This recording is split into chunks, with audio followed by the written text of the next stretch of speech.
What's going on, everybody? This is Tatro. I love my job. And today we're going to be checking out the Komplete Kontrol M32 by Native Instruments.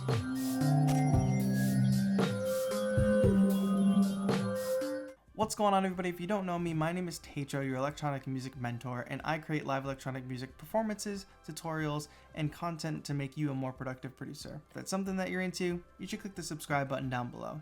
But for now, let's talk about the keyboard. You know we have to share this very special moment together. It's basically a tradition at this point.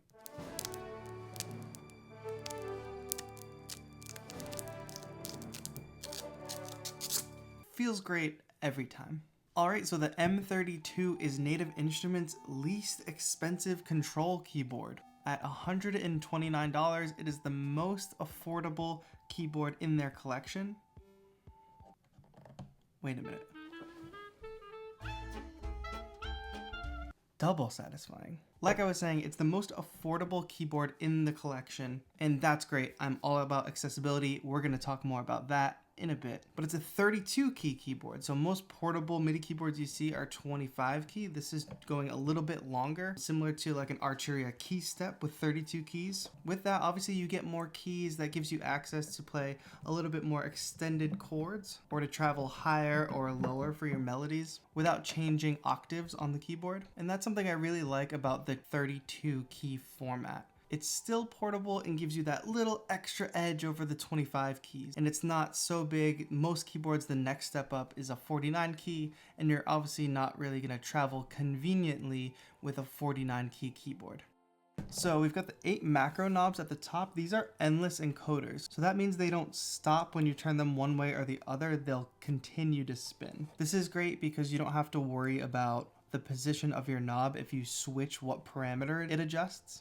For instance, say for one instrument, this controlled your reverb and you cranked that reverb, but then for another device, it controlled the filter. And when you went to go touch this, you had to make sure that you didn't crazily adjust your reverb or your filter depending on which device you were on. Don't have to worry about that with an endless encoder. We've got one big knob that also clicks and is also endless. This is going to be mostly used for navigation, I assume. Pretty standard Native Instruments like navigation buttons here with track, plugin, and browser. Then we've got touch and mod strips. I'm a big fan of touch and mod strips. I mean, wheels are fine, wheels are great, but I love the ability to sort of like have that touch sensitivity. You can sort of play with pressure and bends a lot easier than you can with a wheel. That's just my preference. You have your octaves up and down button, which also give you access to a key mode and then for fixed velocity.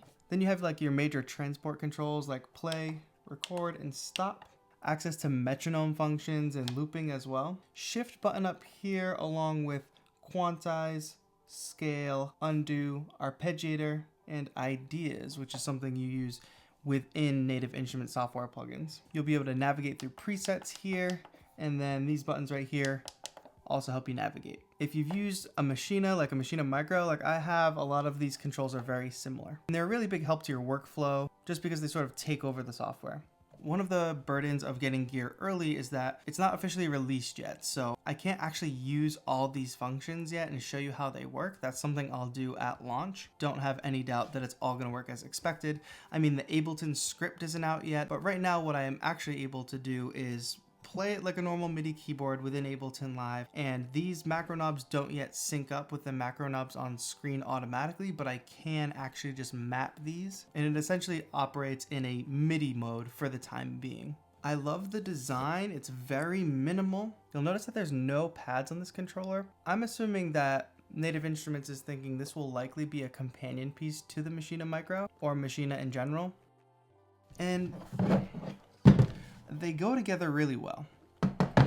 I mean, in terms of like having a very mobile production studio, this is really where it's at. And if you've been to the channel before, you know that I've done a couple beat sessions with the Maschine, and I really love using it.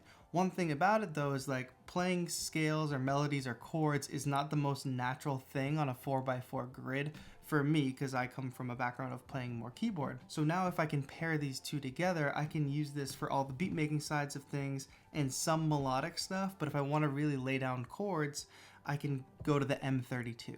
Playing on keys is just more familiar to me than playing on pads. On the back of the keyboard, it's like very simple. You have the USB port, but then you have something I'm very excited about.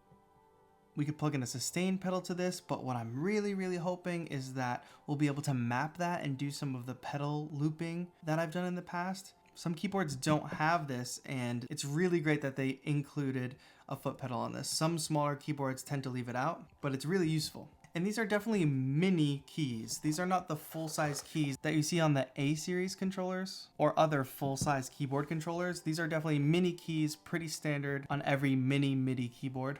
They feel fine. People always ask, like, how do the keys feel? They feel fine. I don't know what you're looking for when you ask that question.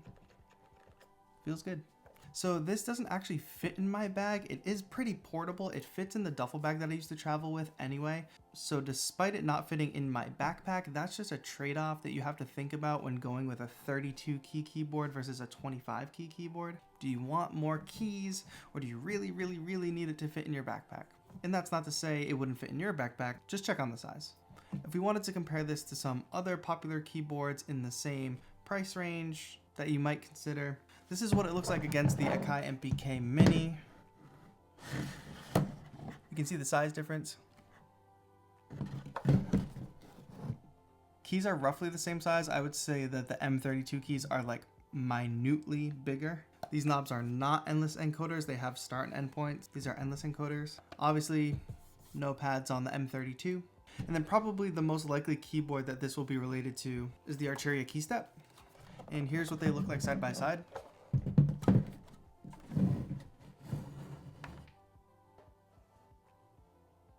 Now, both 32 key controllers, but I would say both cater to two totally different audiences. Native Instruments makes some of the best plugins and sounds for in-the-box production that exist. The audience for this KeyStep is much more for synth players, people looking for like smaller synth controllers, I think, because it's got all the mini in and clock out. So I really think that that's who this is for. Two totally different audiences, but when you're in the market for a 32 key MIDI keyboard, this is probably what's going to come up. Well, you have all the synth capability here and sending MIDI information to analog gear, but you lose like the endless encoders and the DAW navigation. The software you get with this keyboard is ridiculous. I have to read it off a list. Ableton Live 10 Lite, Machina Essentials, Complete Control, Monarch, Reactor Prism, Scarby Mark 1, 2-month free trial to sounds.com, and a $25 voucher to Native Instruments store. I saved the best for last because it's not just for people with the M32.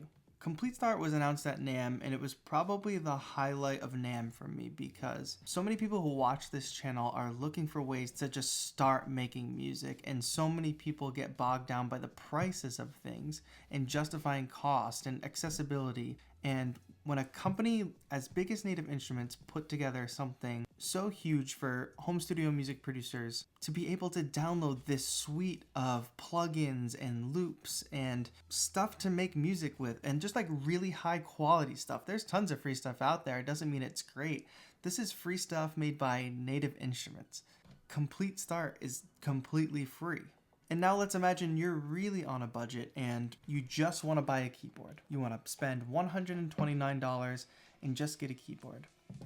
But with that, you get Ableton Live Lite and then about 10 gigabytes total of resources, plugins, samples, software to download and start creating music right away with this. No additional cost. It's something that's amazing. And with this being the most affordable controller by Native Instruments and their initiative to bring Complete Start to producers now for free, it's really admirable. You want to start making music, you can. All right, so that's my look at the M32.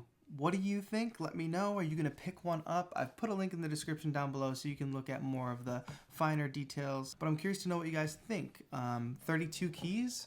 Would you rather just stick with 25 keys and have it be more compact, or are you really feeling the extended keyboard so you can play extended chords and melodies? Do you like the design? Is there anything you wish they would have included in this? Let me know in a comment. Give this video a thumbs up if you enjoy, share it with a friend who might also find it helpful, and don't forget to click that subscribe button down below if you enjoy live electronic music performances, tutorials, or content that's going to make you a more productive producer.